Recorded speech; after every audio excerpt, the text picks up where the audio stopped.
noticeable difference with the EV is the driving. The Enyaq IV is really quiet, as you can hear. It's responsive and smooth, and it's a lovely drive.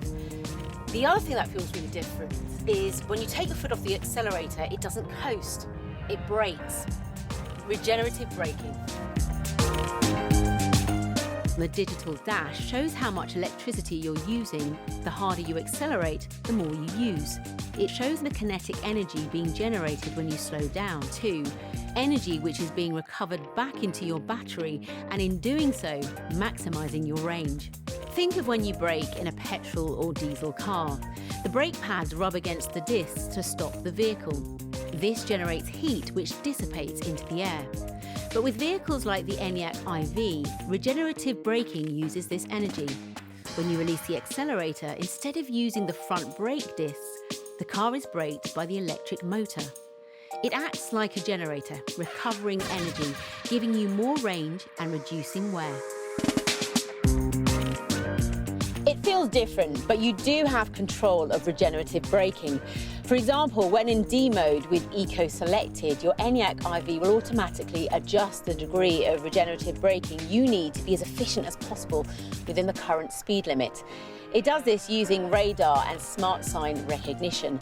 And if that's not clever enough, it'll also increase regenerative braking force as the battery's power diminishes, again maximising the energy recovered.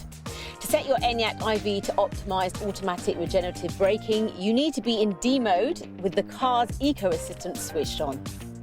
These modes are selected via the infotainment system. Select Vehicle, then Settings. You'll know D mode is on because you'll see a D appear on the dash display. There are a couple of other modes too. If you want to maximise the energy recovered through harder braking, just put the selector into B, and the car will then brake at its strongest level when you take your foot off the accelerator. On the Enyaq IV80 and above are these paddles just under the steering wheel. When the car is in D mode, these paddles provide extra control. Clicking them adjusts the intensity of the regenerative braking from light at D1 to heavy at D3. If no regenerative braking level is selected, DO, your Enyaq IV will simply coast when you take your foot off the accelerator. It really is intelligent driving and so easy to get used to, and that's what driving should be all about. You're getting the most out of your journey whilst at the same time having the least amount of impact on the environment.